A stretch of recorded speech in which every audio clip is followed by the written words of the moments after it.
Magandang araw mga bata! Welcome sa ating YouTube channel. Muli, ako si Teacher JM at ngayong araw, ating pag-aaralan ang Filipino 3 ng Revised K-12 Curriculum. At ang ating paksa ngayong araw ay ang pagsasalaysay muli ng tekstong binasa na may tamang pagkasunod-sunod sa unang markahan, ikawalong linggo.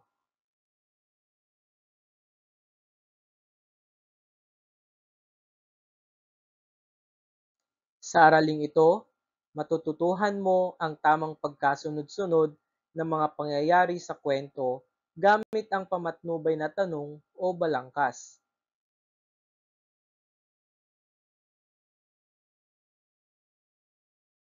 Basahin natin at unawain ang mga nakasulat sa chart. Isa-isahin natin ang mga hakbang sa tamang paghuhugas ng mga kamay. Tignan ang pagkasunod-sunod at pagkakaayos nito.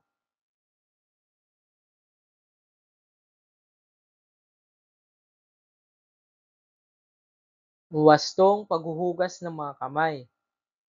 Una, basain ang mga kamay. Maglagay ng sabon sa kamay. Pabulain ng 20 segundo habang kinukuskus ang pagitan at dulo ng mga daliri, likod ng mga kamay, at ilalim ng mga kuko. Banlawan ng husto ang mga kamay sa dumadaloy na tubig upang maalis ang mga sabon. Patuyuin ng husto ang mga kamay sa pamamagitan ng malinis na tuwalya o panyo.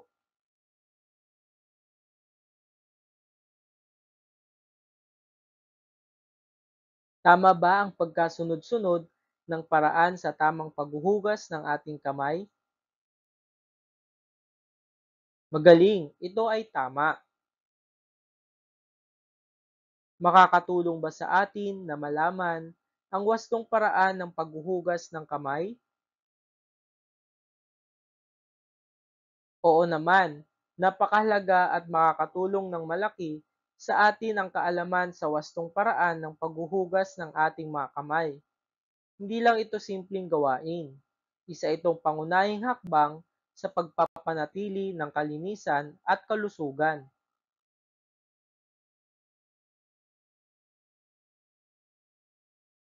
Atin munang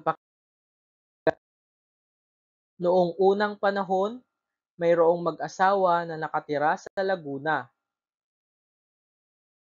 Maraming puno ng sampalok sa kanilang paligid. Ang mga puno ay hitik sa bunga. Napakatamis ito.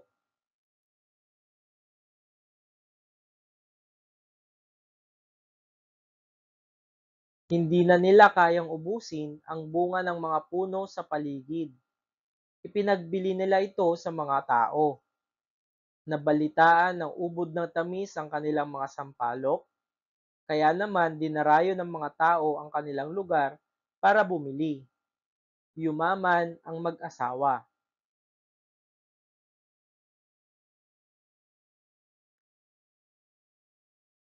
Isang araw, mayroong matandang gusgusin na napadako sa kanilang lugar. Humingi siya ng sampalok sa mag-asawa dahil siya ay gutom na gutom. Nagalit ang mag-asawa dahil wala itong perang pambayad sa kanila. Pagalit na pinagtabuyan nila ang matanda.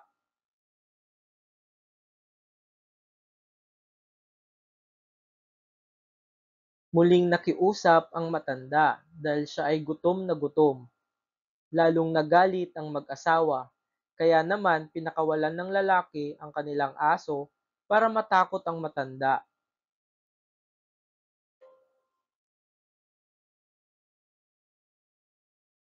Nang malapit na ang aso sa matanda, itinaas nito ang kanyang mga kamay.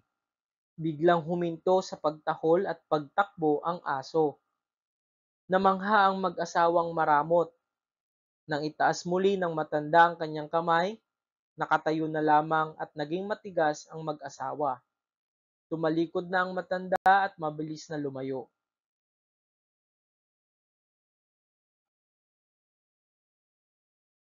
Ilang sandali lamang ay may matalim na kidlat na malakas na kulog ang narinig. Bumuhos ang napakalakas na ulan. Matagal na umulan at bumaha sa pook na iyon.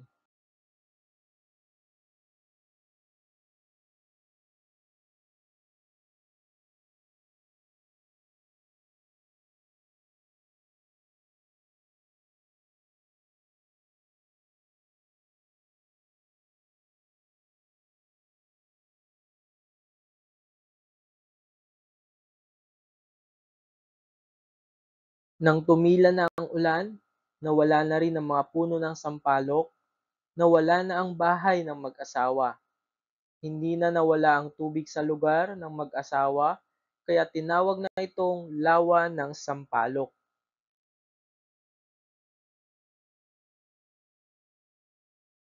Atin munang sagutin ang ilang katanungan mula sa napakinggang kwento.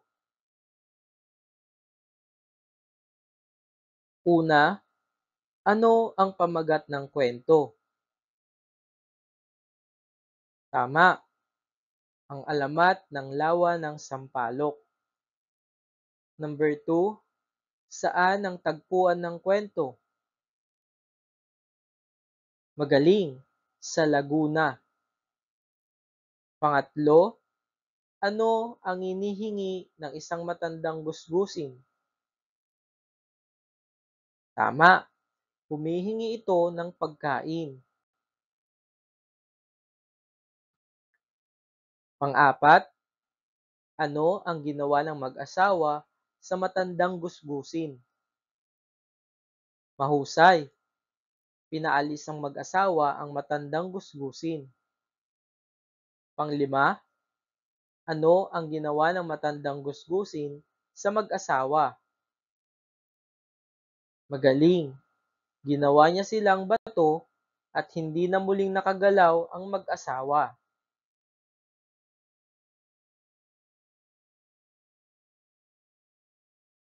At ngayon naman, pagsunod-sunurin muna natin ang mga pangyayari sa kwento sa pamamagitan ng paglalagay ng bilang 1 hanggang 5 sa mga hugis ng mga sumusunod.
Narito ang wastong pagkasunod-sunod ng kwento. Ang una, maraming puno ng sampalok sa paligid ng tirahan ng mag-asawa kaya yumaman ang mga ito. Ipinagbili nila ang matatamis na sampalok. Pangalawa, may matandang gusgusin na pilit humihingi ng sampalok dahil ito ay gutom na gutom.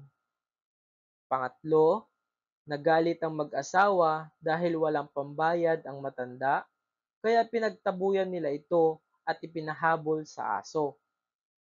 Pang-apat, nanigas ang mag-asawa. Biglang kumidlat at umulan ng malakas. At ang panglima, nawala ang tirahan ng mag-asawa maging ang mga puno ng sampalok.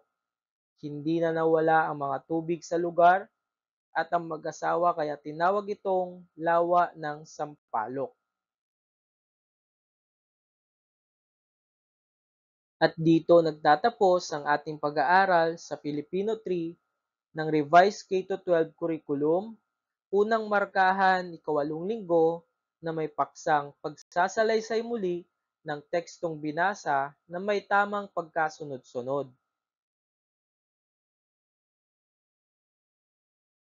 Maraming salamat sa inyong pakikinig. Sana ay marami kayong natutunan sa araling ito. Muli, ako si Teacher JM at huwag kakalimutan mag-subscribe sa ating YouTube channel, like, comment and share, and click the notification bell for more videos.